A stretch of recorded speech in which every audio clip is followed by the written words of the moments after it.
parler de Lyon. Ouais, c'est ce que je me suis dit. Et je parle quand Quand vous voulez. Ok, tu vas me donner.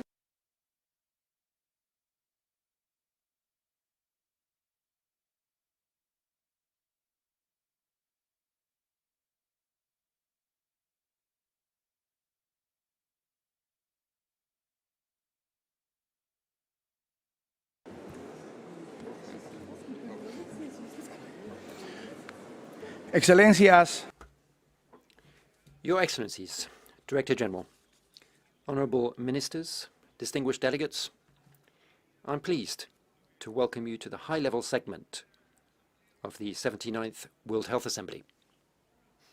We are honoured to have with us this morning the presence of distinguished guests at the invitation of the Director General.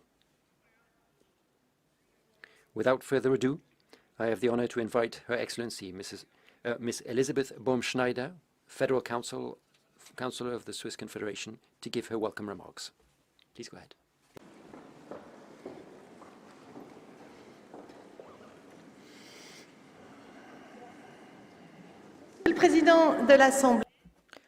President of the Assembly, President, Director General, Ministers, Excellencies, ladies and gentlemen, it is an honour and once again a great pleasure to welcome you again to Geneva. Geneva, the city that hosts the WHO headquarters. I welcome you to this 79th Assembly. Welcome. Welcome to a city that embodies the universal vocation of multilateralism, a place of dialogue, a place where values and trust are transmitted, and a place where there's a shared commitment to health for all. I wish to begin my comments by paying tribute to WHO staff. Your expertise, your daily commitment allow WHO to remain worthy of its demanding mandate.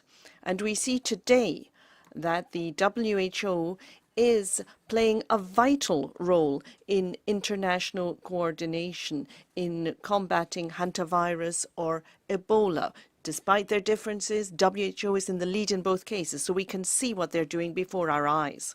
The past year has been marked by an increasingly difficult international context. The WHO budget has been cut by 21%. That's almost $1 billion. Hundreds of posts have been abolished. Programs have been cut. WHO has had to and has been able to reform itself. It has been reformed in depth and it had to be reformed urgently while continuing to carry out its vital mission.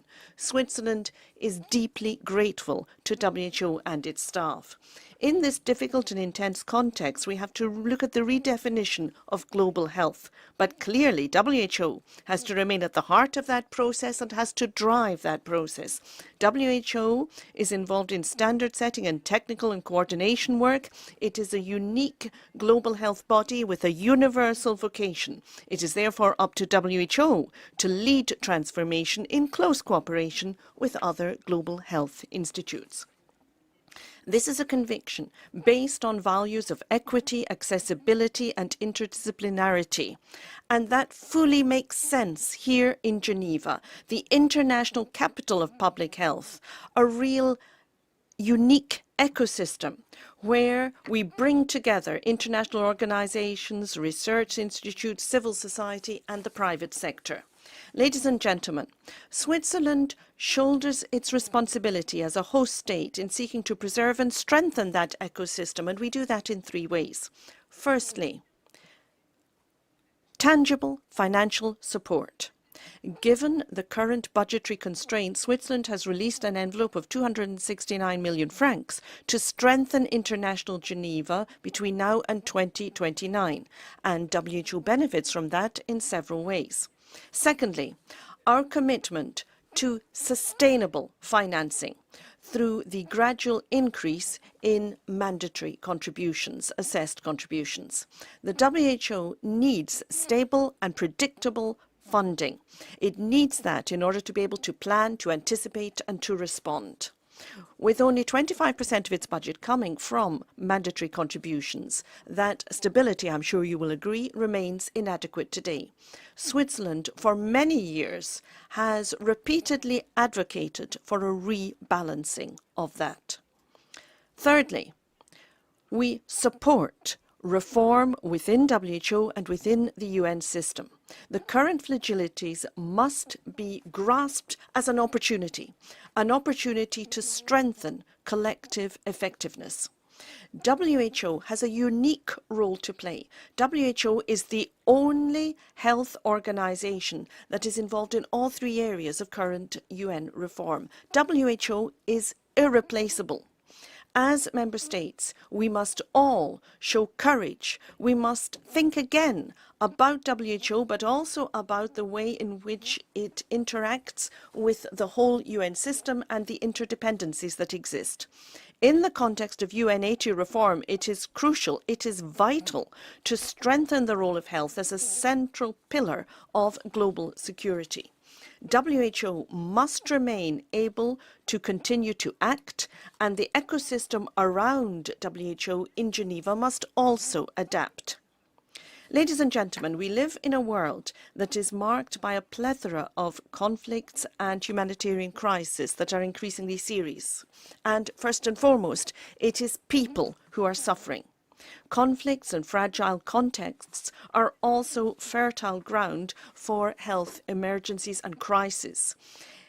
All of this emphasised the need for a strong WHO, a WHO that can act in terms of developing health policies and ensuring that they are applied in the field. The credibility of multilateralism will depend on specific results. There are three areas that illustrate the need to achieve significant progress. Firstly, let's look at health as a vector for peace. Through the Global Health and Peace Initiative that is led by Switzerland and the Sultanate of Oman and that was formalized by a resolution adopted in 2024, we can see that. We are at present developing a course for health professionals so that they can be made more aware about tense contexts or situations of conflict. We also need to understand and ensure respect for international humanitarian law, as well as protection of health personnel. That is more vital today than it has ever been. Health must never become a target. Health is a global public good and must always be protected. Secondly, we are going to continue to work on the annex to the pandemic agreement. This is the annex that deals with a mechanism for pathogen access and benefit sharing, that is to say, PABS. The adoption of the agreement, the pandemic agreement, in May last year demonstrated that member states still want to work together for the common good and can still do so. But this agreement can only enter into force once we have found a solution, once we have negotiated a solution to the issues in the annex. The negotiations are complex, and Switzerland remains committed to find realistic solutions that are functional and based on a clear mandate, both for future states parties and for WHO. As well as that, it will be vital to continue internationally to develop the WHO biohub system in order to guarantee the sharing of safe, effective and equitable pathogens in a way that can contribute to strengthening global health security. The third area where action is needed is AMR, antimicrobial resistance. This Assembly is invited to adopt the update to the Global Plan of Action on AMR, and this strengthens the multisectoral approach and brings on board new international commitments. We are all concerned. Allow me to give you the example of Switzerland, my country. Switzerland is not spared by this danger. Resistant infections cause around 300 deaths a year here, and the OECD estimates that their direct and indirect costs might reach 748 million francs a year by the year 2050. I'm talking still about Switzerland. That's why we attach particular importance to strengthening surveillance and at a global level to controlling this issue and fighting against resistance to antimicrobials. We need to promote and foster research and antibiotic innovation in that regard. The Global Plan of Action is a robust basis for action to be taken. Ladies and gentlemen, all that we're doing for future generations and for those who will come after us, as well as for ourselves.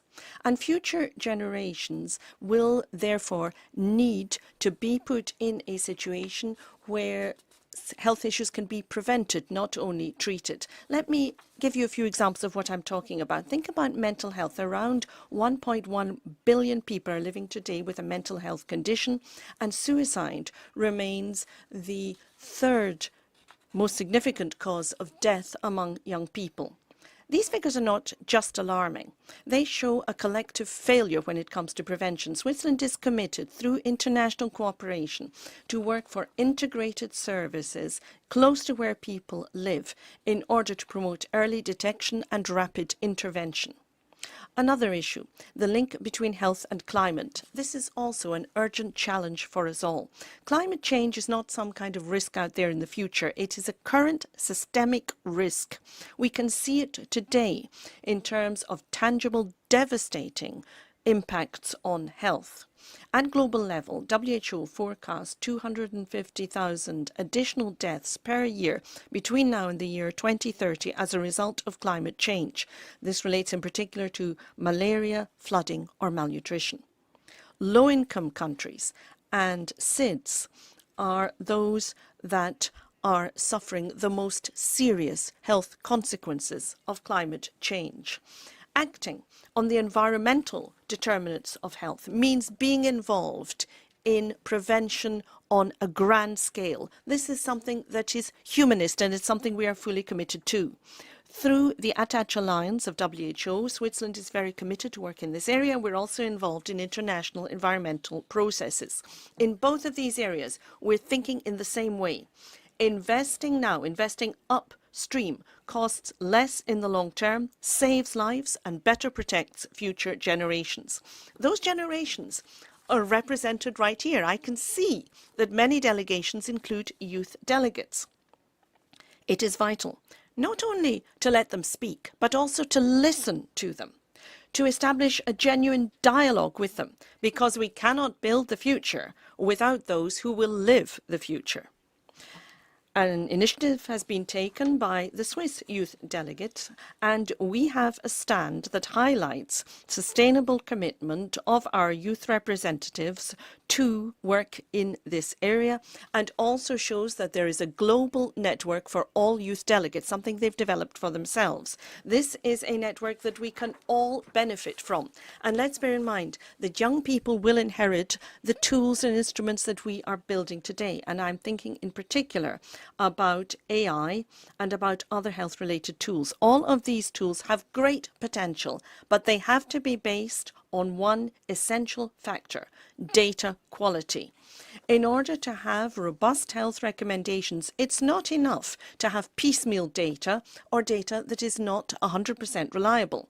AI can only be relevant, only be compelling if its data is reliable, and it can only be as good as its data. When it comes to public health, there is a lot of reliable data out there, but it's not always easy to get access to that data. And we must also recognize that official statistics are not protected from some worrisome trends. And when taken out of context, they can actually erode public confidence and therefore affect the quality of our discussion on these issues. For that reason, we have a shared responsibility. We must guarantee that our data remains reliable, accessible, understandable, and usable. And that's exactly the topic to be dealt with at the side event this afternoon. This topic is a priority for Switzerland. And with that in mind, we intend to contribute to discussion that is already underway within the WHO. Switzerland will also be hosting the Global Summit on AI in 2027. Reliable data is also vital to maintain confidence in scientific knowledge and in the reputation that is held by certain institutions. This requires a culture of cooperation, shared understanding, and shared working with many scientific institutions. For that reason, Switzerland puts the WHO collaborating centres at the heart of its thought in this area. These are the centres that produce, embed and validate scientific knowledge, the knowledge on which WHO's action is based. Recently, we organised an initial dialogue with collaborating centres at national level, and this is something we intend to continue in future. Building on that experience, we invite WHO to organise a further global meeting for collaborating centres in Geneva in 2027. And Switzerland stands ready to provide full support for that process. Ladies and gentlemen, the topic of this assembly, redefining global health, is both a challenge and a promise. A challenge in the face of current crisis and a promise, given our ability to act together in favour of global health. Switzerland believes in WHO and in the strength of multilateralism. In conclusion, I'm delighted to invite you to the Swiss reception that will be held in the WHO building from 6 p.m. onwards. You'll be able to taste some Swiss delicacies, but you'll also have a chance to continue exchanging views in a friendly atmosphere. I hope it'll be friendly, and I'm already looking forward to greeting many of you at that reception. I wish you productive work at this assembly, and I hope that it will meet your expectations and your very valued commitments. Thank you.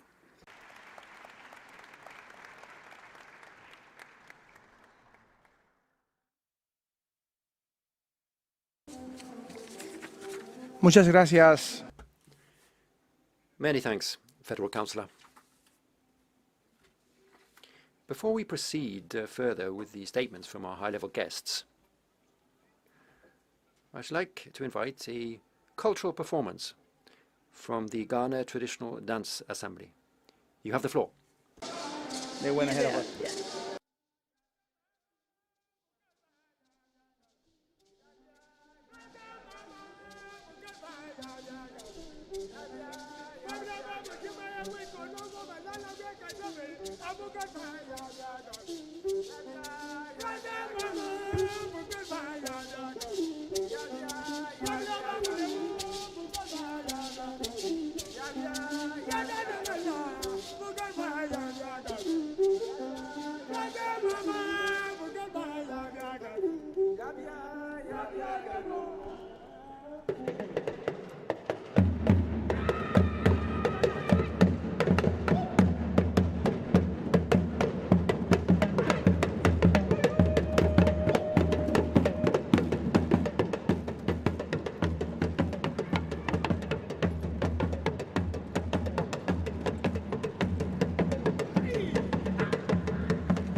Muchas gracias.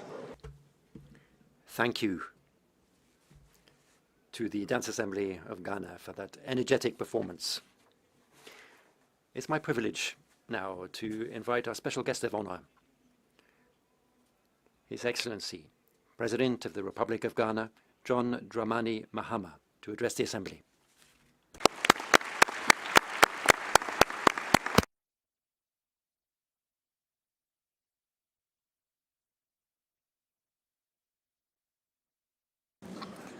Thank you very much.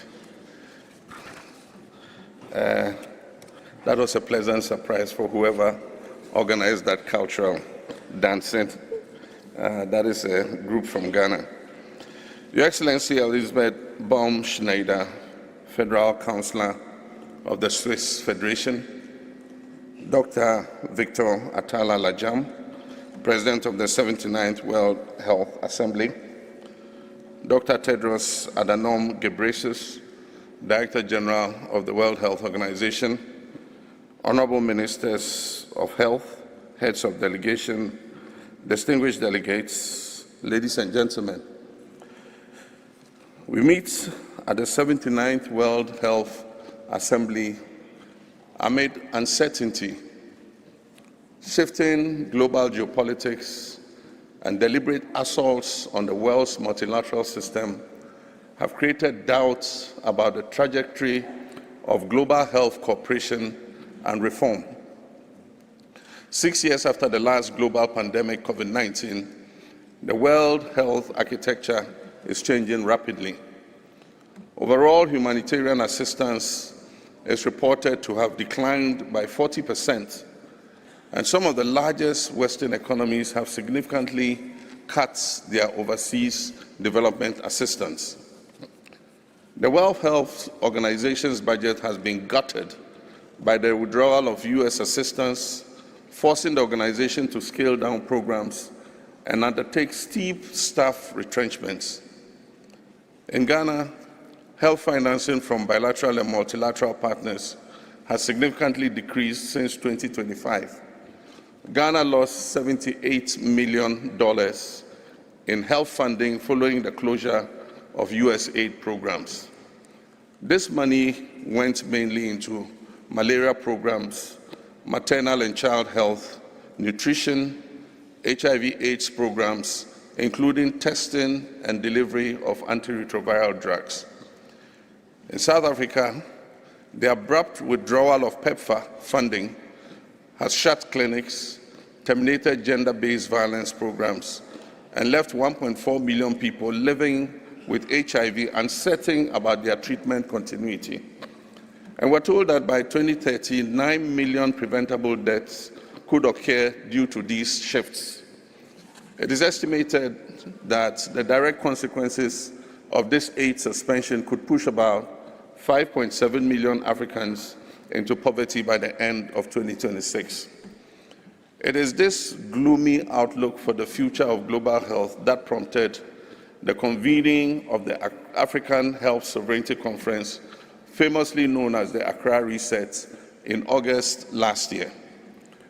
It is against this backdrop that we meet at the 79th World Health Assembly. These troubling statistics are known, and we're not here to lament or wring our hands over them.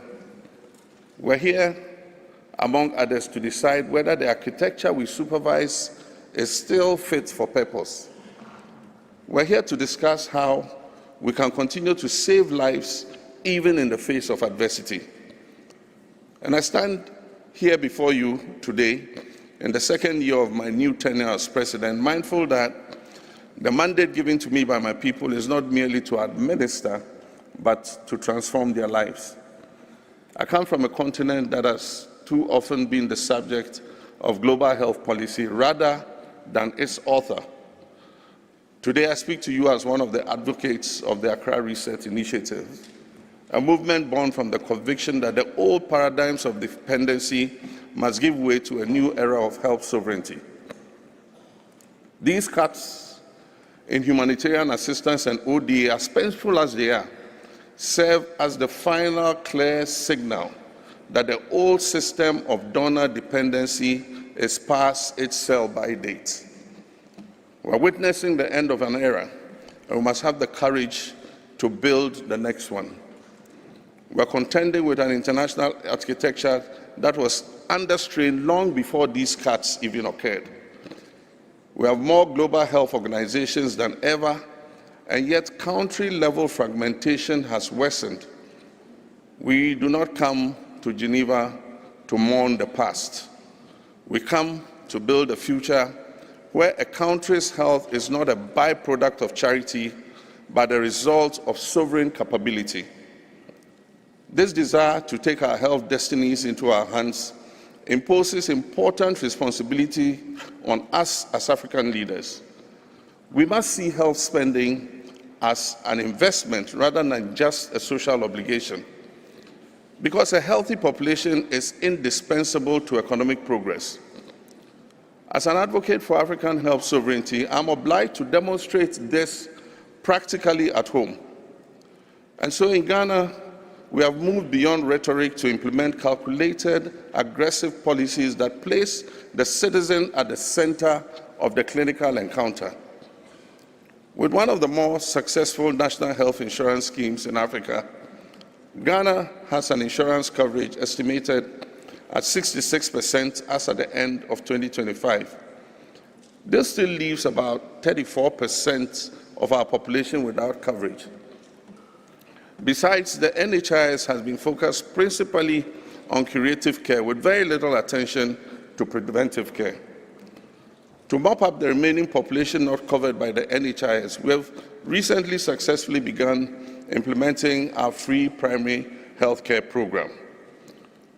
By removing financial barriers to the most basic and essential services at the rural level, we've ensured that our citizens in the remotest regions of our country also enjoy access to quality health care on par with their urban counterparts, with an eye on preventive care.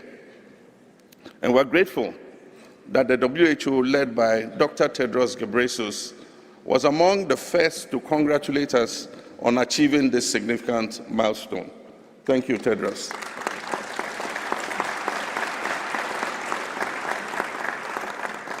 We have revitalized our national health insurance scheme, the NHIS.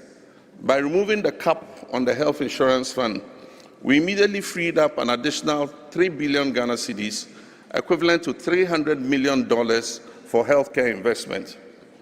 We've also streamlined national health insurance scheme operations by eliminating bottlenecks, utilizing digital tools, including AI, to detect fraudulent claims, and most importantly, prioritizing prompt refunds to service providers. Because a health insurance scheme is only as strong as the trust between the state and the hospitals that provide the care. By ensuring our providers are paid on time, we ensure that our citizens are treated with dignity. We've also confronted the rising tide of non-communicable diseases by launching the Ghana Medical Trust Fund, also known as Mahama Cares.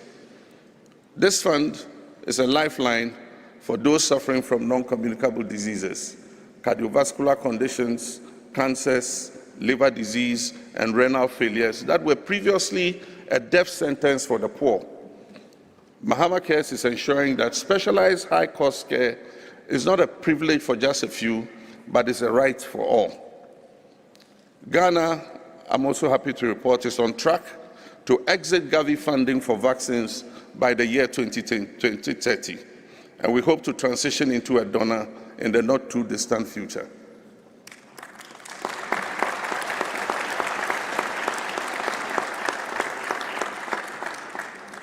These domestic achievements are the foundation of my leadership of the Accra Reset Initiative. Ladies and gentlemen, this Assembly is set to consider a proposal for joint process to reform the global health architecture. Ghana, having co-chaired the working group for the Lusaka agenda, welcomes this.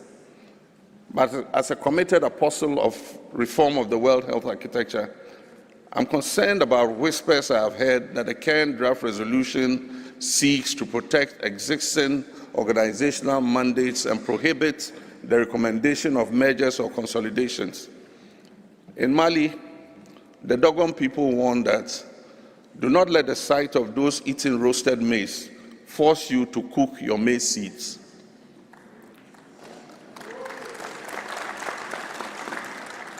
If we launch a process of reform that is prohibited from recommending actual reform, we are merely performing a ritual. We cannot prioritize institutional comfort over human survival. The WHO's legitimacy is not served by protecting silos. It is served by a fearless analysis of what works. When I hosted Director General Tedros, President Obasanjo, and many others in Accra in 2025, we firmed up a vision for health sovereignty. To us, sovereignty is the practical capacity to finance core functions predictably, regulate quality at the regional level, and produce critical inputs locally.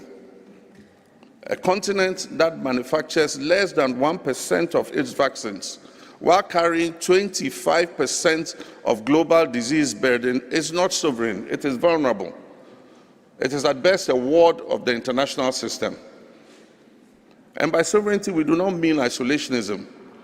We're advocating the practical capacity of a nation to finance its own core functions, regulate its own quality, produce its own medicines, and govern its own data. Ministers of health in the Global South often spend more time writing donor reports than designing and fixing primary health care. This is a system that has confused the multiplication of institutions with the multiplication of impact. So to move beyond rhetoric, the Accra Reset, supported by a Presidential Council of Leaders from the Global South, is implementing 3 operational pillars. The first is the High-Level Panel on Reform. This is an independent body of global experts scrutinizing the global health architecture. The second is the Reform Interlock and Observatory. It's a coherent mechanism to ensure that the strategies of the WHO, Gavi, and the Global Fund don't clash on the desk of a district health officer in rural Africa. They must be in sync. And there is HING, we call it HING, that is Health, Investment, National Gateway, and Enablers. This will serve as the operational engine that converts political will into bankable, executable investments in local manufacturing and bioinnovation. In Ghana, we're leading by example. Our 2026 budget committed 34 billion Ghana cedis, equivalent to $3.4 billion to health and expanded coverage to 20 million people. We're not lecturing from theory. We're building the evidence of what a sovereign health system should look like. And as I prepare to join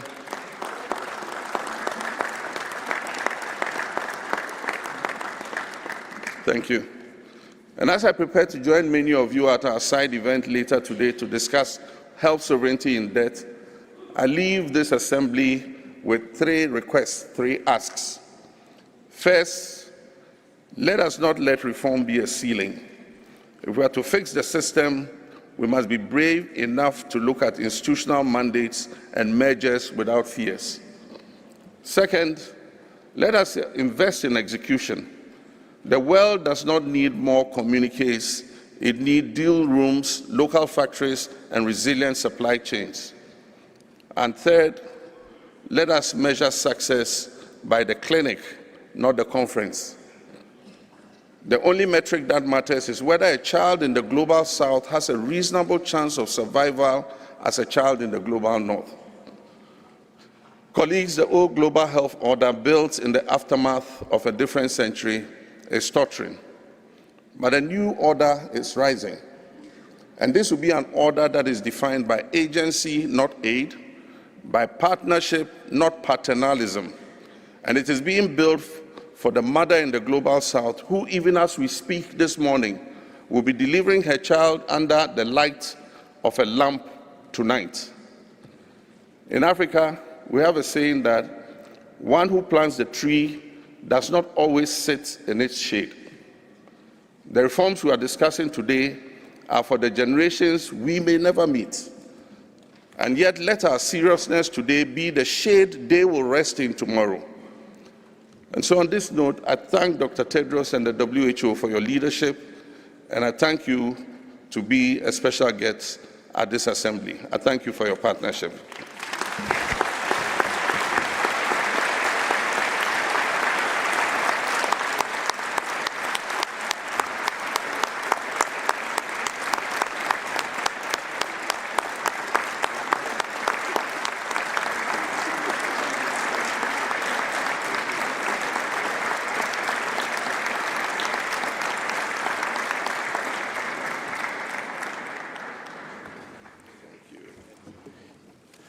Muchas gracias.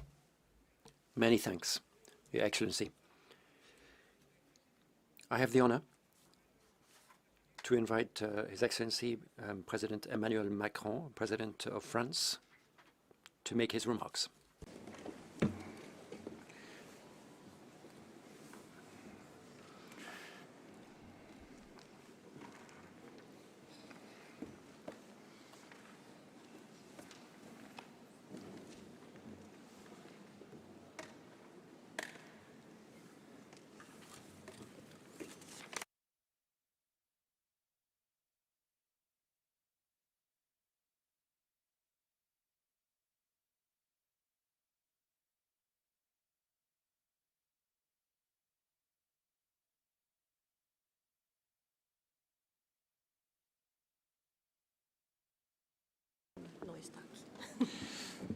Vamos a mover. Well, let's proceed and move to our next speakers. I have the honor to invite the President of the Syrian Arab Republic, His Excellency Ahmed al-Shara, for his remarks. In the name of God, most gracious, ever merciful, Your Excellency Dr. Tedros, Director General of the World Health Organization, Your Excellencies and Highnesses, ladies and gentlemen, I speak to you today from Damascus at a moment when the world faces challenges that demand a shared international will, one that places human health at the forefront of priorities and lays the foundation for a safer and more just future. Our participation in the proceedings of the 79th session of the World Health Assembly affirms that Syria, as it moves forward with confident steps on the path to recovery, is today playing a pivotal, active role in shaping sustainable regional and global health security. Our vision is rooted in the principle of human health first as a sustainable national objective. Guided by this vision, we are working to rebuild our health system as a robust safety net that guarantees justice and inclusiveness for every citizen and whose services extend across the entire Syrian geography. As your esteemed Assembly places the strong link between climate change and health at the forefront of its priorities, Syria's reconstruction journey is laying the foundation for a sustainable environmental and health reality that safeguards the security of future generations. And because human stability is the essence of sustainability, we have committed nationally to closing the chapter of displacement camps by 2027. We see this goal as a practical embodiment of the Global Action Plan on Climate and Health. The primary path to protecting people from climate impacts lies in ensuring their return from fragile environments to the embrace of stability, safe living, and human dignity. Ladies and gentlemen, the major challenges we have faced and which we are overcoming today with steadfastness have endowed our country with a resilience that makes it a fundamental pillar of global health security.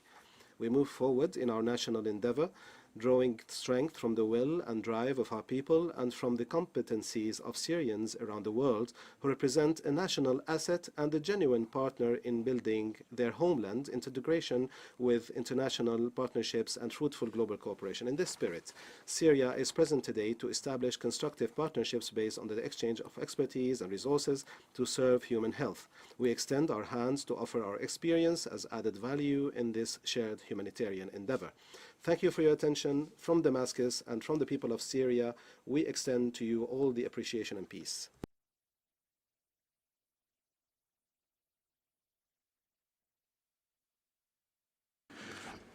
Muchas gracias. Thank you, Excellency. I have the honor to now invite the Prime Minister of Barbados, Her Excellency Mia Mottley, for her remarks. What does it profit the world to win the argument and lose the people? The argument over who pays, the argument over who waits, the argument over whose suffering counts and whose can be deferred. Dr. Tedros, my brother and Director General of the World Health Organization, Your Excellency John Dramani Mahama, my dear brother, President of Ghana, Ministers of Health, distinguished delegates, friends. We meet when the world must decide what kind of civilization it intends to be. Wars have stretched supply chains. Climate events arrive with less warning. Development assistance is being cut when need is rising. Misinformation regrettably travels faster than medicine, while families wait too long for ordinary care. So I ask again, what does it profit the world to win the argument and lose the people? A virus does not respect a passport. A hurricane does not ask the size of your GDP. Antibiotic resistance ignores income.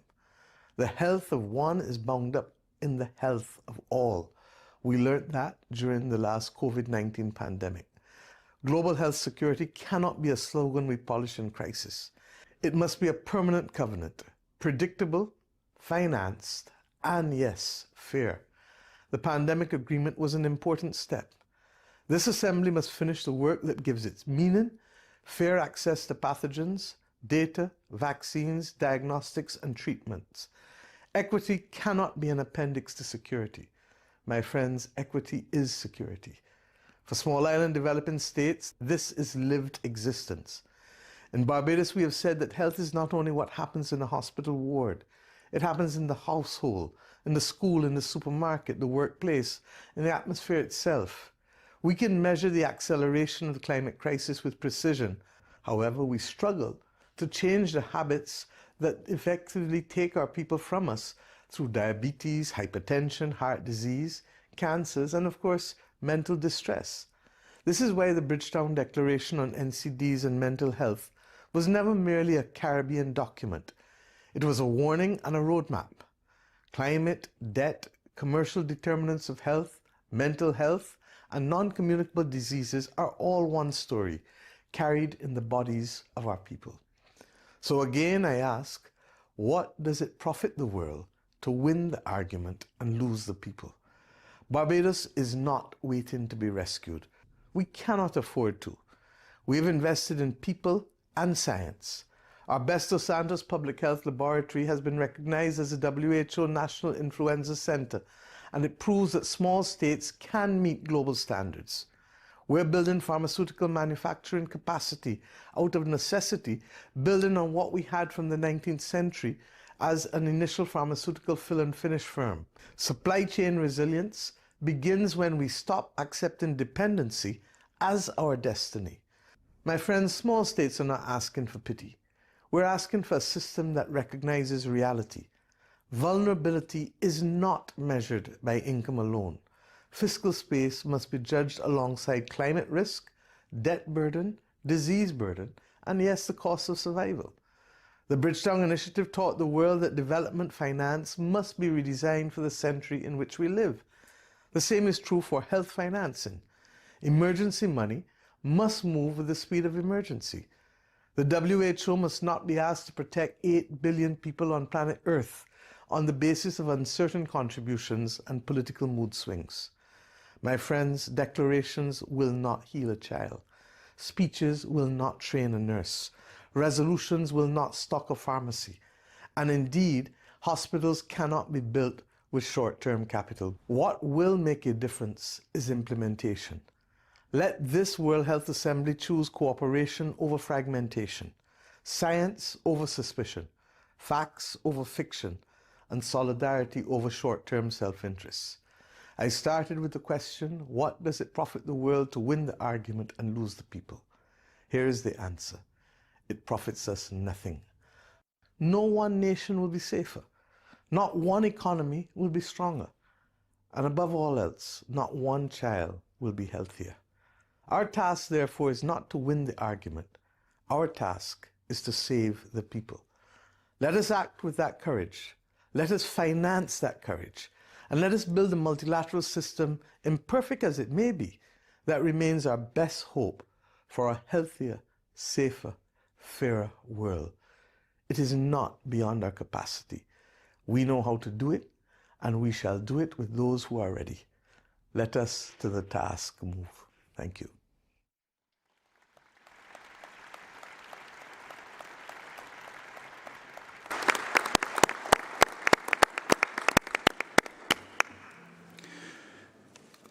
Muchas gracias.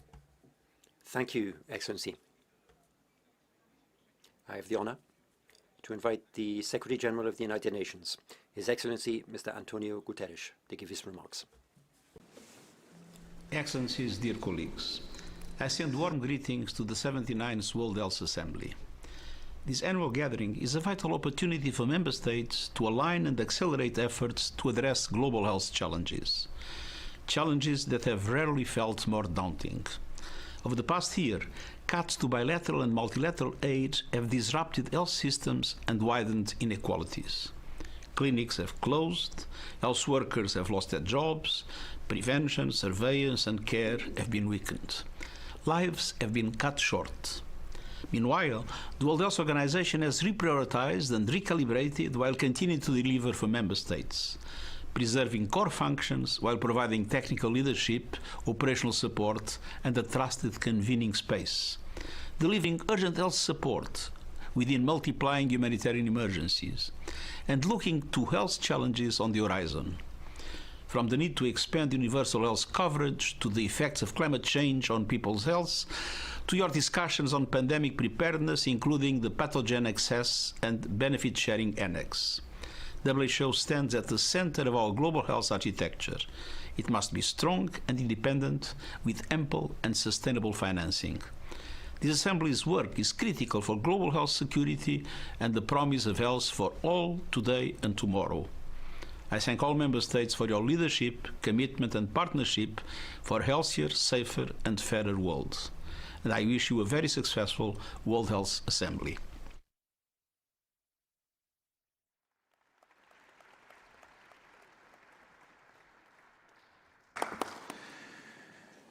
Muchas gracias. Many thanks, Mr. Secretary General.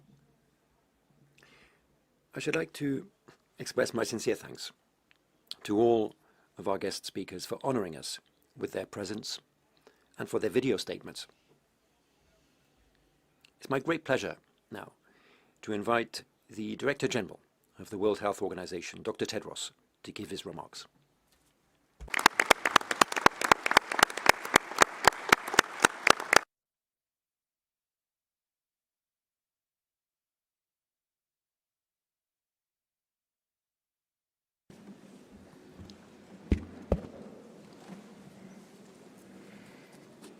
This room is very majestic. We came back, I think, after how many years? 6 or 7. Your Excellency John Mahama, President of Ghana, Your Excellency Elizabeth Boume Schneider, Federal Councillor of the Swiss Confederation, President of the 79th World Health Assembly, Dr. Victor Atala Lajem, the UNOG Director General Tatiana Valoyova, Excellencies, Honorable Ministers, and Heads of Delegation, dear colleagues and friends. Good morning and welcome. And my thanks to Your Excellency, Councillor Boume Schneider, for your warm welcome and for Switzerland's continued hospitality in hosting WHO and the World Health Assembly. My thanks also to Your Excellency, President Mahama, for honoring us with your presence and for your inspiring message today. Thank you for your leadership over the past year, especially in launching the Accra Reset at the Africa Health Sovereignty Summit in August, where I was honored to join you. And also would like to thank the President of Syria, the Prime Minister of Barbados, and our Secretary General for their messages today. This time, last week, I was in Spain, where we had just completed the successful disembarkation and repatriation of the passengers aboard the MV Hondius. I thank His Excellency Prime Minister Pedro Sanchez and Minister Monica Garcia Gomez, who is with us today, for their outstanding leadership and partnership in response to the hantavirus outbreak. Muchas gracias, Minister.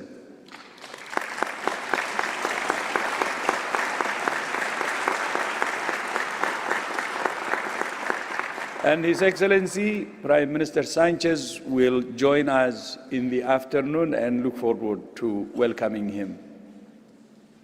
And as you know, yesterday I declared a public health emergency of the international concern over the Ebola outbreak in the Democratic Republic of the Congo that has already spread to Uganda.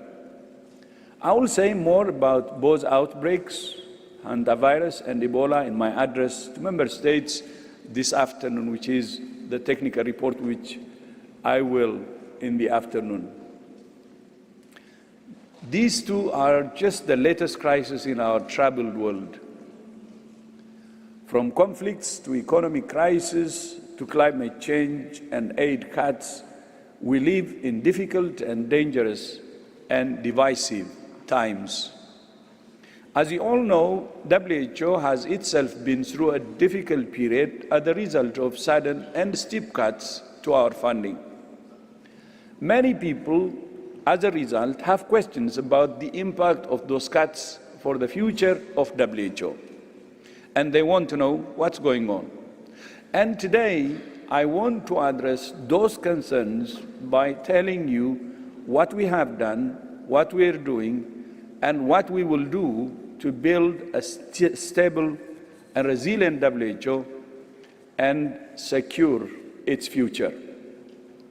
In fact, the work did not begin last year. It began 9 years ago when we started the WHO transformation, the most ambitious reform agenda in the organization's history, because we knew such a scenario could happen.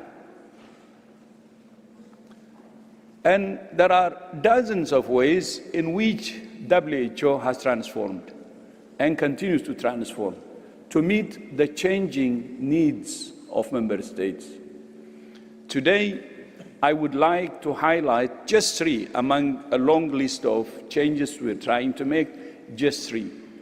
The changes we made to our core normative and technical functions, the changes we made to our work in emergencies, and the changes we made to our financial model.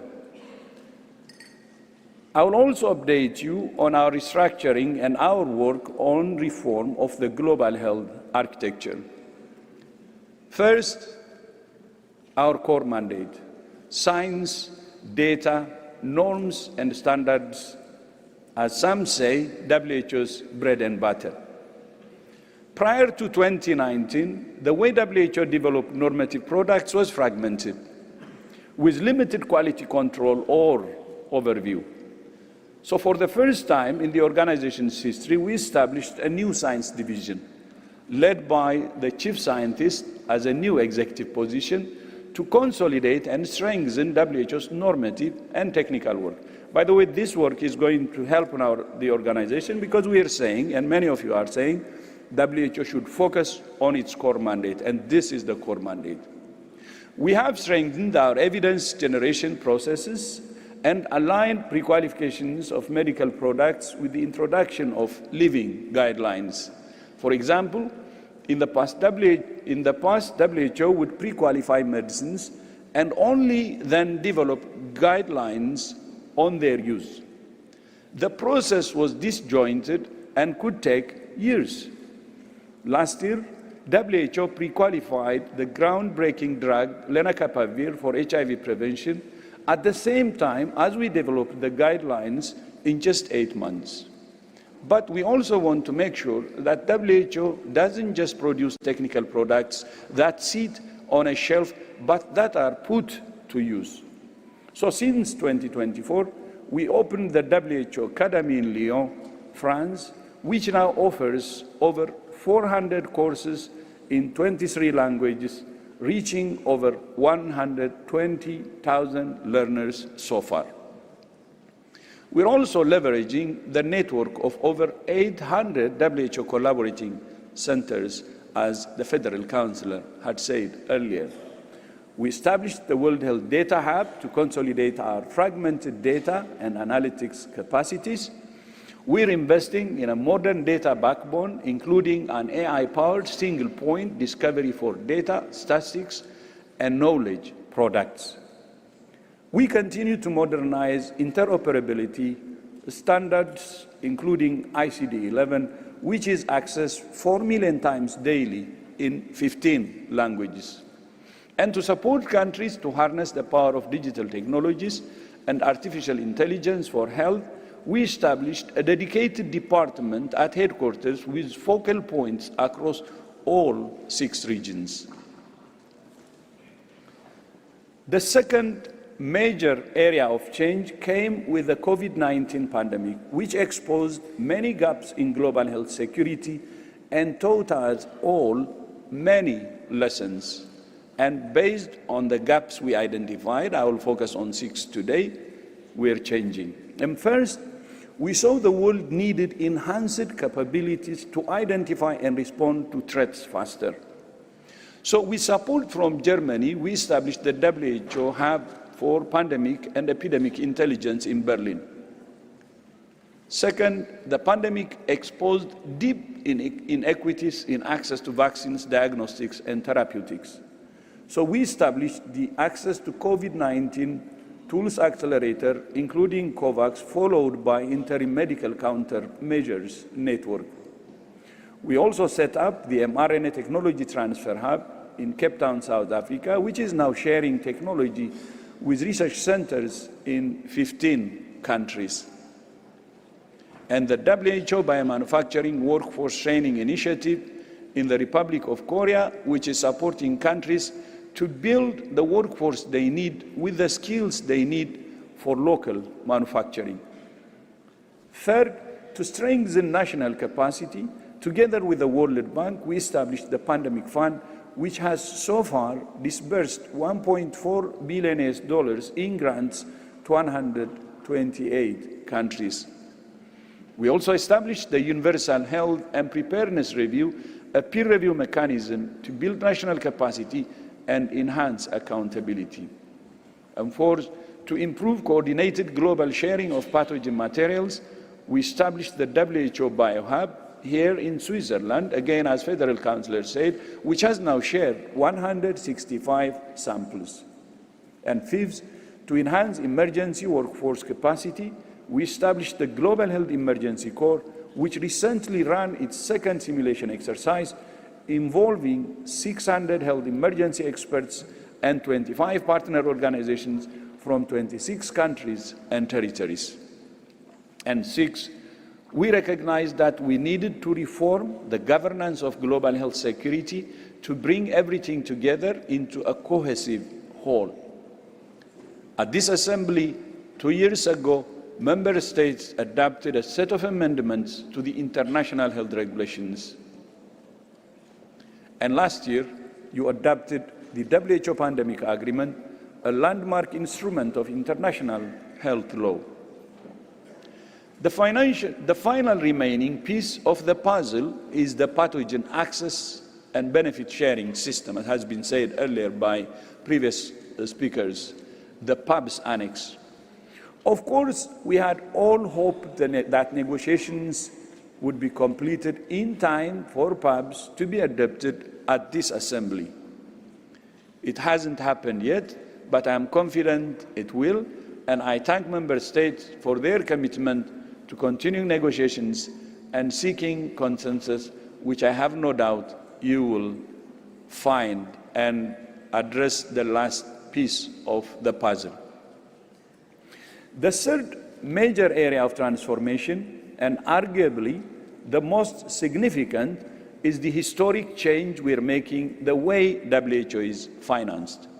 As they say, the economy is stupid, in terms of independence and avoiding shocks like now, it's the finance model stupid, which is central.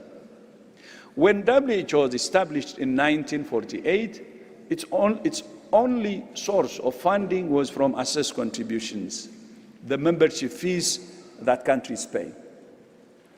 Voluntary contributions were introduced in the 1950s, but initially represented only about 20% of WHO's base budget. By 2017, that proportion had flipped. Assessed contributions accounted for only 20%, even sometimes low, of the base budget, and voluntary contributions accounted for more than 80%. What's more, the majority of voluntary contributions were and remain tightly earmarked for specific projects and programs selected by donors, making WHO vulnerable to shifting donor priorities and geopolitical winds. We recognized this over-reliance on inflexible voluntary contributions from a handful of donors as a major risk 8 years ago. It undermined the organization's independence, impeded its agility, and exposed it to shocks if a major donor were to withdraw or reduce its funding significantly. So, as you remember, together with member states, we designed a set of proposals to broaden our donor base or the revenue source and make our funding more predictable and sustainable. Several member states reduced earmarking and committed to higher levels of flexible and voluntary funding. And we thank these countries for their trust and support. We also established the WHO Foundation to tap sources of funding that we had not accessed before. Most significantly, we proposed a plan to increase assessed contributions from 20% base budget to 50%. In 2022, here at the World Health Assembly, member states approved a plan to increase assessed contributions to 50% of the base budget. Subsequently, they agreed to achieve that target in 5 installments.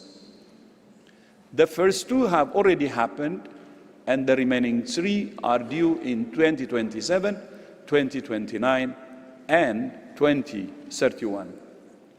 We cannot overstate just how transformational this change has been, and will continue to be, for safeguarding WHO's institutional independence and for protecting the organization against shocks like the shock that happened last year. If the first 2 installments had not happened, the impact of last year's funding cut would have been much worse, as you can imagine.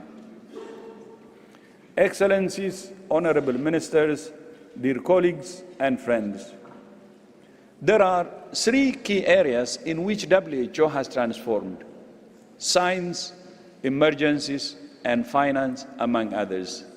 Now, I would like to update you briefly on the comprehensive process of prioritization and realignment that we have undergone in the past 16 months. Although the first 2 increases in assessed contribution cushioned the impact of the funding cuts we faced, they could not insulate us fully.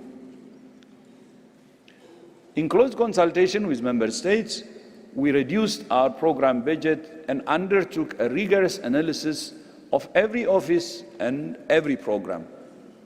Unfortunately, we were left with no choice but to say goodbye to a large number of dedicated, hard-working colleagues, and I would like to place on record my deep gratitude to all of them for their commitment and service.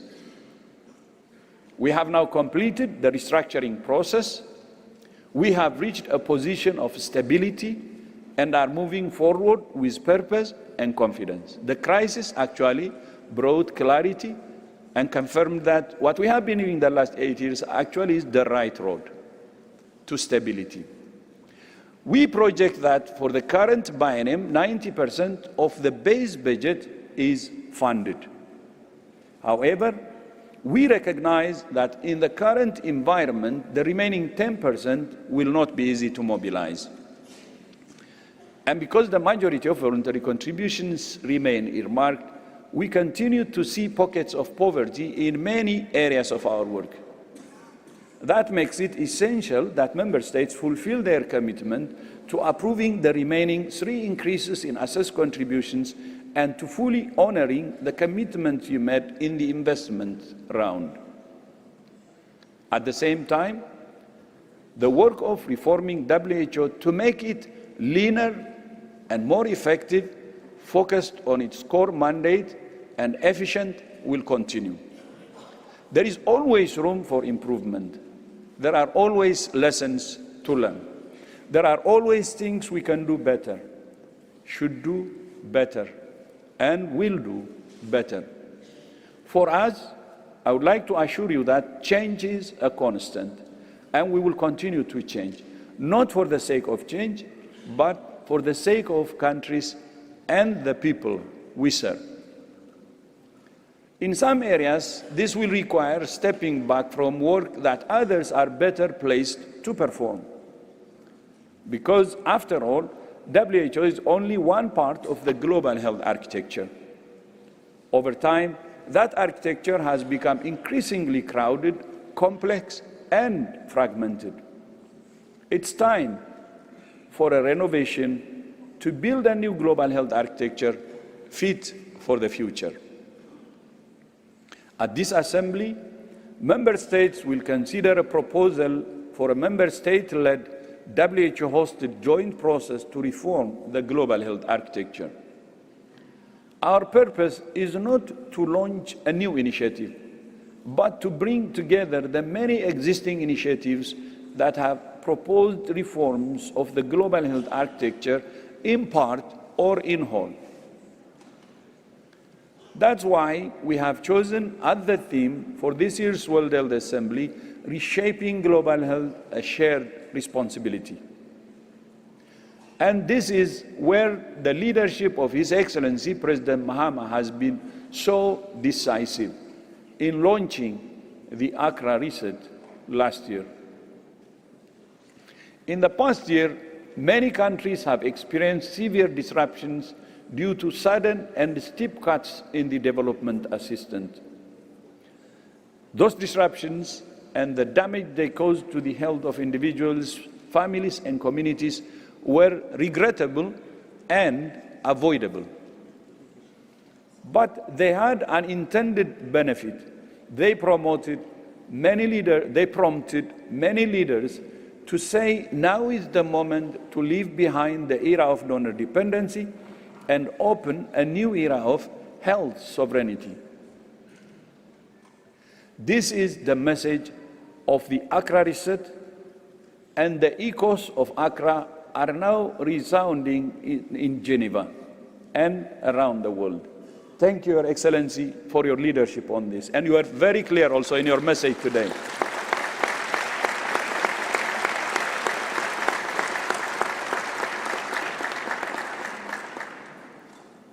Every country should be able to depend on other countries for friendship, for solidarity, for support when needed. But no country wants to be dependent. Every country wants equity. Every country wants sovereignty. It's a cliche to say we are at a turning point, a fork in the road. In this case, it's true. This is the moment for change. This is the opportunity to take the road that leads to sovereignty, the road that leads to solidarity, the road that leads to equity. That's the road down which many countries are now walking. And that's the road that WHO is walking with you every step of the way.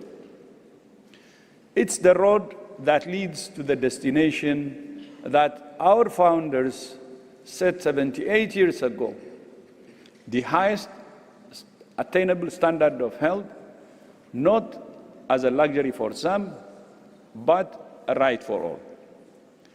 I visited Malaysia recently, and I had a meeting with His Excellency the Prime Minister. And one thing I picked up was Malaysia bole bole, Malaysia bole. It means Malaysia can. I think all countries can.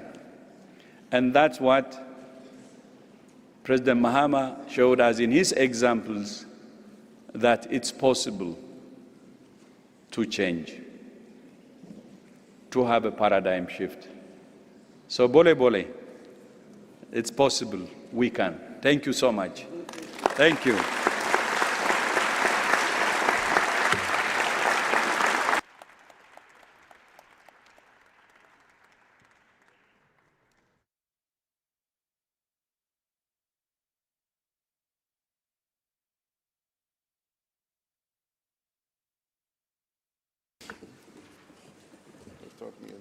Muchas gracias.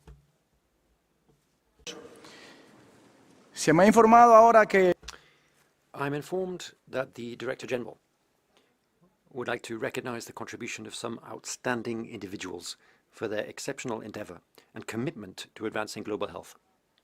But before he proceeds, I'd like to invite a performance from the Ballet Dominicano in Europe. You have the floor.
país en el mundo, colocado en el mismo trayecto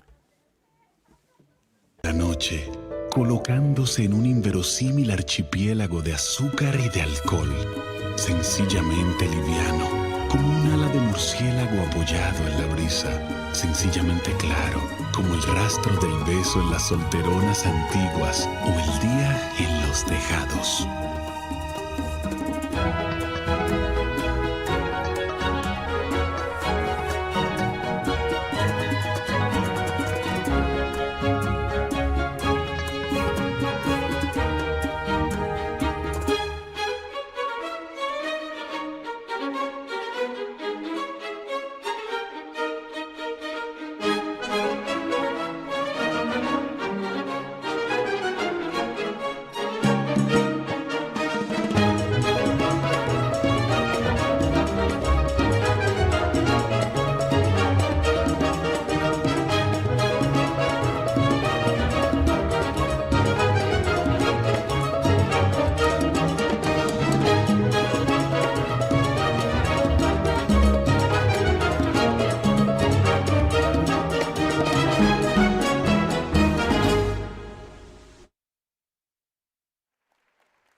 Muchas gracias. Thank you to the Dominican Ballet, the Ballet Dominicano en Europa. Luego, ahora, Dr. Tedros, may I invite you to present the Global Health Leadership Awards.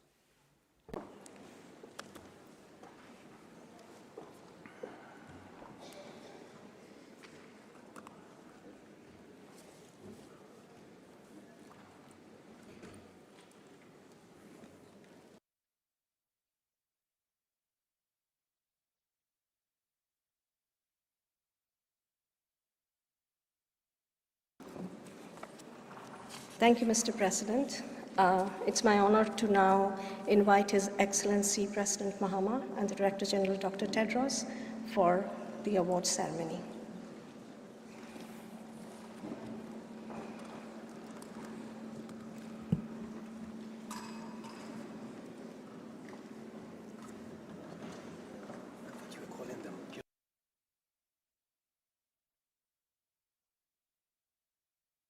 Excellencies, Honorable Ministers, President of the World Health Assembly, distinguished delegates, on behalf of the Director General, it's my honor to present the Global Health Awards to 4 individuals who have made outstanding lifetime contributions to global health. First, Dr. Tore Godal of Norway. Dr. Godal's contribution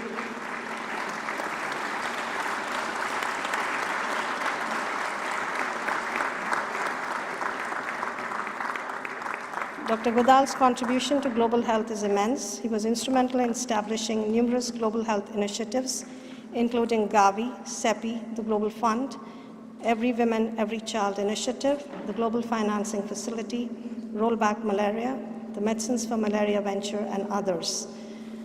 In DG's own country, Ethiopia, he conducted groundbreaking research on leprosy when he was director at the Armor Hansen Research Institute, which still awards an annual prize in his name to young Ethiopian researchers. He brought his knowledge and experience to WHO as director of the Special Program for Research and Training in Tropical Diseases, or TDR. In that role, he organized a clinical trial for a drug combination for leprosy that has now become the cornerstone of leprosy elimination efforts. He also organized a huge clinical trial of insecticide-impregnated mosquito nets, which led to a change in WHO's strategy that has saved millions of lives.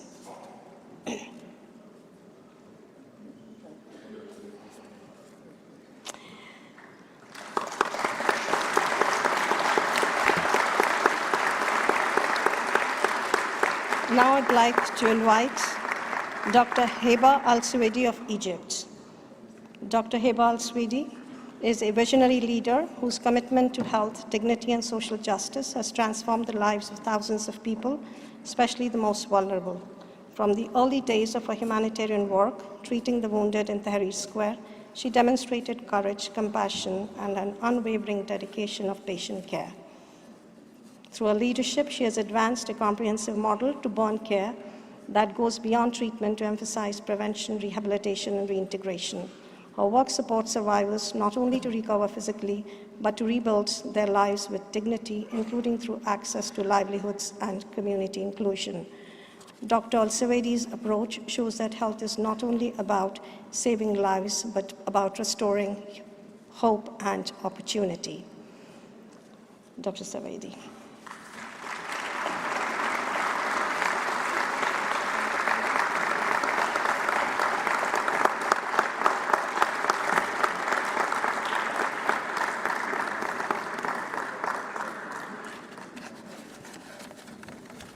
Now it's my honor to invite the third recipient, Dr. Michael Ryan of Ireland, our own Mike.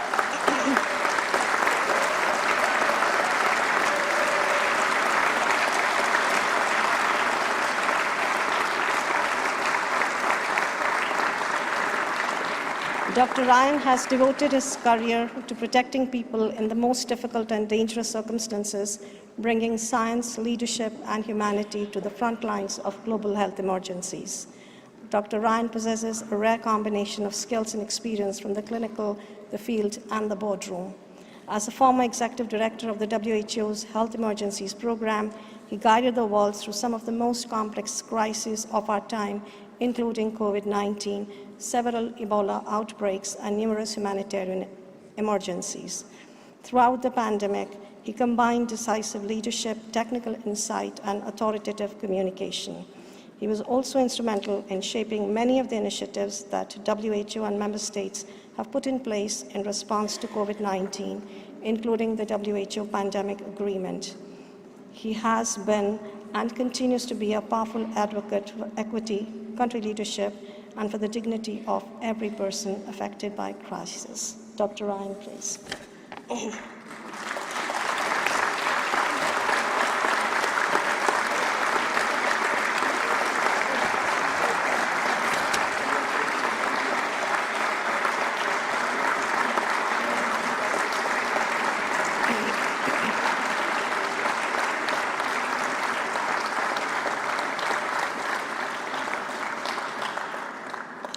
Our last awardee for the day is Dr. Marceline Dahl-Regis of the Bahamas. Dr. Dahl-Regis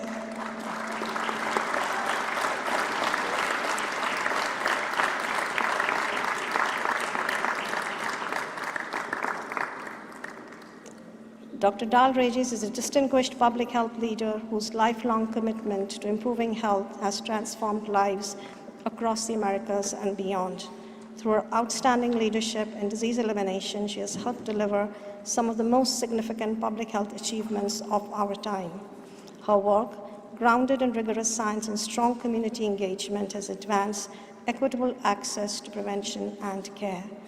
Dr. Dahl-Regis played a pivotal role in leading the Americas to become the first region in the world to be declared free of measles and rubella, a landmark achievement that continues to save lives. She has consistently championed a holistic approach to health and development, recognizing that strong communities are at the heart of sustainable progress. Her dedication, vision, and integrity have inspired generations of public health professionals. Dr. Dahl-Regis, please.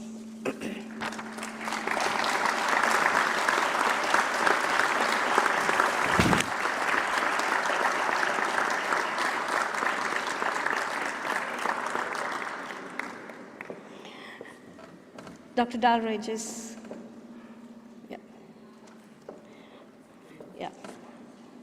Come here. So, Your Excellency and DG, you may take your seats. I'll be inviting so may now invite the awardees for their remarks. Dr. Dahl-Regis first.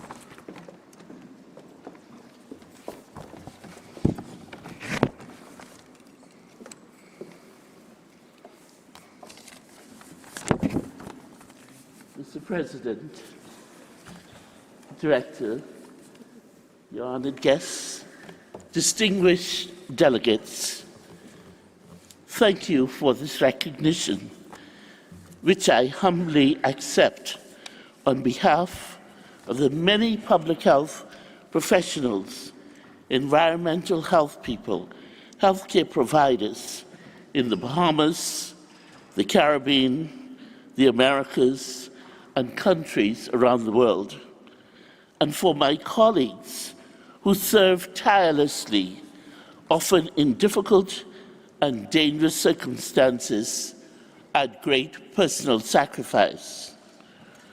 Through my journey, I've been guided by exceptional mentors and multidisciplinary personnel whose resilience, compassion continue to inspire me.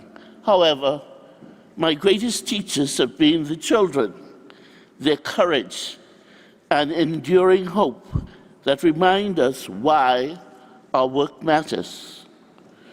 Working with PAHO, WHO, many global committees, Gavi, international organizations, often tested my resolve, but also strengthened my sense of purpose. The achievements in public health and scientific advancement reflect your leadership, your collaboration, and commitment. You've saved billions of lives, improved quality of life, and protected future generations from devastating diseases. However, urgent challenges remain. Millions, especially those living in conflict zones, still lack access to basic health care. Delegates, we must act now. Our humanity is inseparable from our responsibility to preserve dignity and expand opportunity for all. Cooperation, Madam, cooperation must remain our guiding principle.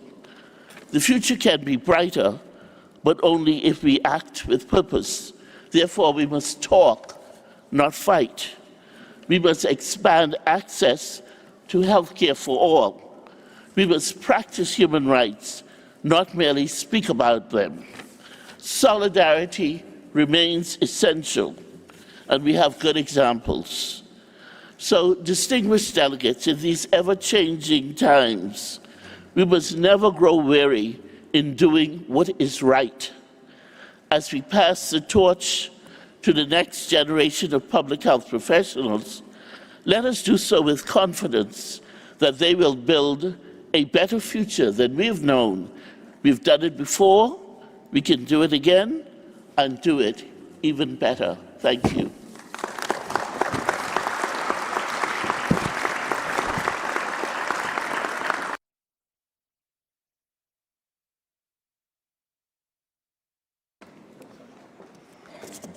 Thank you, Dr. Regis. May I now invite Dr. Tore Godal for his remarks, please.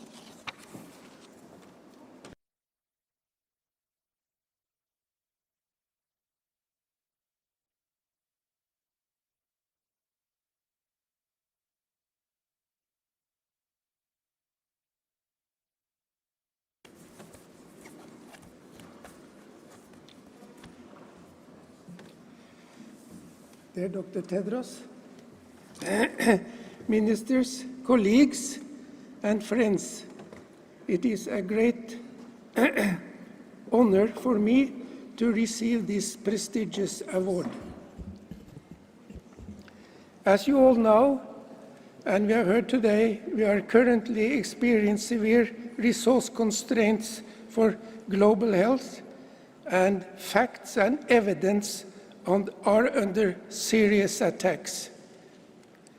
I've had the privilege to work with global health and WHO for over 55 years. As a scientist, I've been involved in building evidence for policy making. And with your permission, Director General, I will give you two earlier examples of building evidence in resource-constrained situations.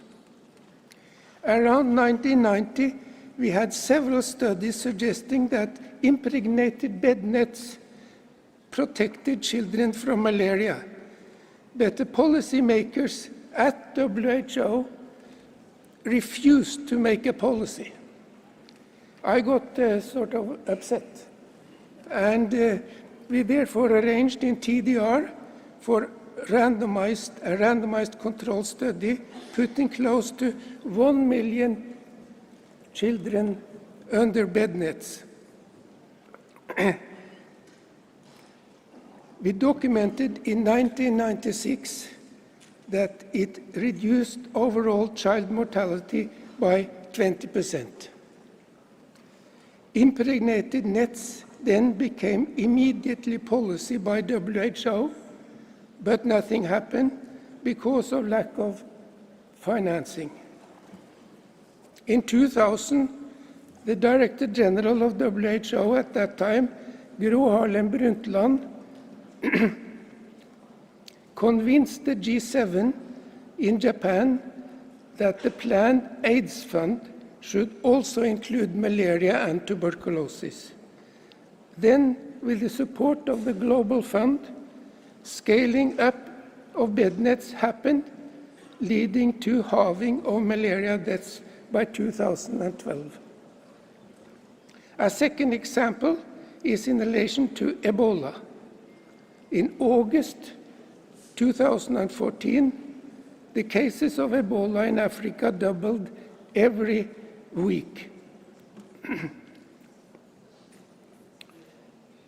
Some of us, including Jeremy Farrar, Marie-Paul Keeney, and Jon Arne Røttingen, thought we needed to develop a vaccine. We selected the one requiring only one dose. But we had only 8,000 doses and a few $1 million available, which shows a ring vaccination strategy to simplify the field work. After 9 months, the independent committee assessing the data asked us to break the code because the protection was statistically significant. Merck took on production and we had a vaccine against the Zaire strain of Ebola.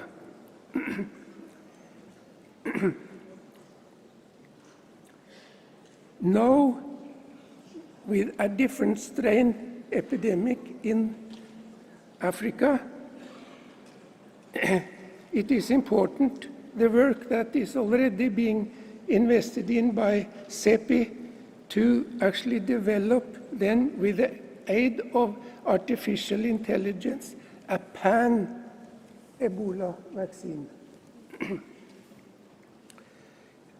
I mentioned these two examples of innovative approaches to show how important it is that we, even at resource-constrained times, continue to build the facts and evidence for improving people's health.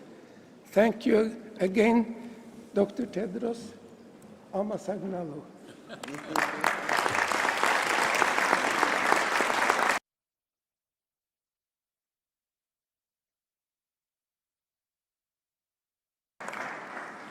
Thank you, Dr. Godal. May I now invite Dr. Heba Al-Suwaidi.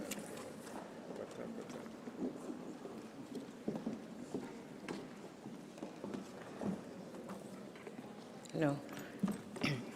It is with deep humility and gratitude that I stand before you today to receive this distinguished recognition from the World Health Organization. My sincere appreciation goes to Mr. Tedros, the WHO Director General, and to the World Health Assembly. Thank you. Special gratitude to Ms. Hanan Balkhi, WHO Regional Director for the Eastern Mediterranean, for her nomination for this extraordinary honor and for your great support. Deep thanks to Dr. Khalid Abdel Ghaffar, Egypt's Minister of Health and Population, for his continuous support. This honor belongs every member of Ahl Masr family who believed that burn victims deserve not only survival, but dignity, healing, inclusion, empowerment, and a future. Ahl Masr Foundation was established to change the reality of burn care in Egypt and the region. Today, through Ahl Masr non-profit burn hospital, the first and largest in the Middle East and Africa, we are proud to have transformed burn care in Egypt. In only 2 years since opening the hospital, we increased the survival rate of severe burn patients from 20% to 84%, while reducing permanent disability rates from 18% to 10%. We also performed Egypt's first cadaver skin transplantation procedure and helped save lives of more than 20,000 severe burn patients starting from just 3 months old. But our mission goes far beyond medical treatment.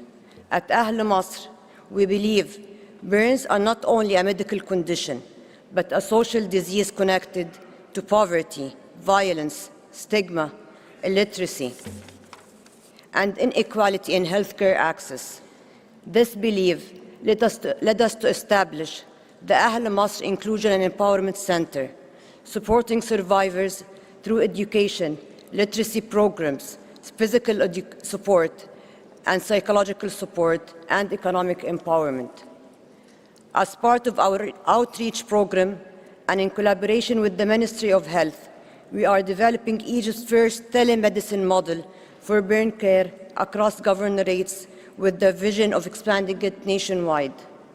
Today, we are honored to partner with the World Health Organization and the Egyptian General Health Council in developing the world's first national burn management guidelines formulated at the country level.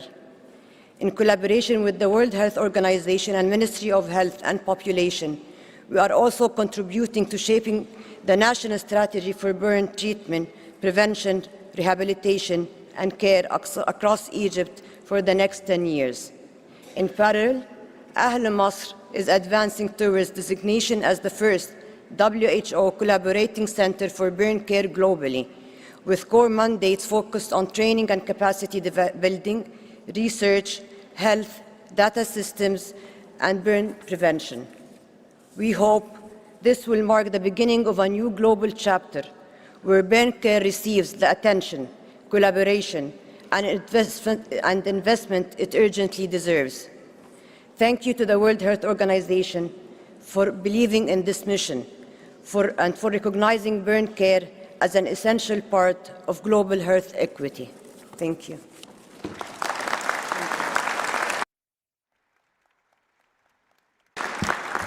Thank you, Dr. Al-Suwaidi. And last but not least, Dr. Michael Ryan, please.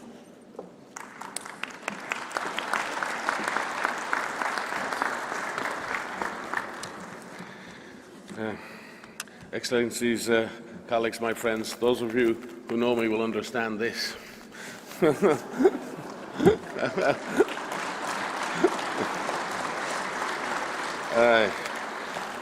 Now the real Mike Ryan can speak. I stand before you today, I'm humbled by this honour. But one thing this journey has taught me is that no achievement in global health or life is ever individual. Every success has belonged to the communities who welcomed us, to the workers who never gave up on the front line, to countries, partners and colleagues who've chosen action and solidarity over inaction and indifference. Thanks to my family, who sacrificed so much that I could do the work I do, to my community and friends who nurtured me, to the Irish state who educated a generation, me amongst them, and to the mentors like Tedros who gave me the opportunity to shine. I've had the privilege of serving in some of the most difficult circumstances imaginable. Outbreaks of Ebola, Marburg, cholera, dysentery, meningitis, polio, SARS-1, COVID-19, multiple disasters and humanitarian crises, where health systems were stretched beyond endurance.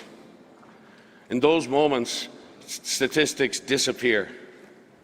What remains are people, frightened families, exhausted nurses, brave community workers, and children whose futures depend on whether we act with speed, determination, courage and compassion. The big numbers we always speak of disappear in the field. The N is not billions. The N is not millions. The N is not even thousands. The N is equal to one. One community, one family, one person, one child. The lessons I learned have been simple. First, health is not a privilege. It is a human right. Second, science matters. Facts matter. Truth matters. Public health cannot function in a world where disinformation spreads faster than disease. And third, and I think most importantly for me, the most powerful asset in any emergency is trust. Trust between governments and citizens, trust between scientists and governments, and between nations themselves. The world today faces enormous challenges: conflict, climate change, displacement, pandemics, failed immunization, profound inequity and mindless cruelty. Yet, I remain optimistic. I was once accused by a great friend of mine, Tom Grine, of being a pathological optimist. I'm glad to be in that club. Because I've seen extraordinary acts of courage, of kindness, of resilience in every corner of this world. Because I have seen incredible talent, commitment and capability in the so-called South. And because I have seen you all come together and agree on profoundly important global strategies and public health law, like the revised IHR and the pandemic agreements. It is time for WHO, and you, the collective ministers of the world, you are WHO. It's not the technicians, it's not the Secretariat, it's you. And you need to evolve this organisation that was designed 3/4 of a century ago to meet the challenges we face today. We must recognise again those who we truly serve, the people in every community, in every country, in every corner of the world. WHO needs to remain a unique convening, coordination and standard-setting platform, but I believe passionately that it also needs to be highly operational in public health emergency coordination, especially in fragile and conflict-affected settings. And I will never step back from that belief and that position, as I hope you never will either. To the next generation of public health leaders, I say this: stay curious, stay compassionate, and never lose your sense of outrage at injustice. Public health is at its core a commitment to human dignity, human equity and social justice. I accept this award on behalf of every health worker, logistician, laboratory scientist, cleaner, driver, translator, secretary and community volunteer who has dedicated their lives to protecting others.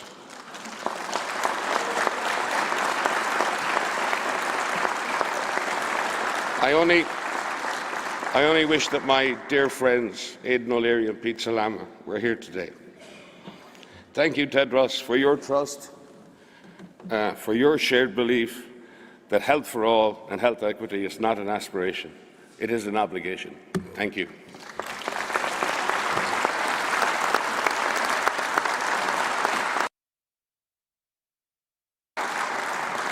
Thank you, Dr. Ryan. That concludes the award ceremony. I would like to hand back to the President of the World Health Assembly. Thank you. Muchas gracias. Many thanks, Dr. Tedros. And congratulations to our worthy award winners. That brings to an end the high-level welcome. The General Committee will meet at 12 p.m. in room 12. Plenary is now adjourned and reconvenes in this room at 2:30 p.m. Thank you.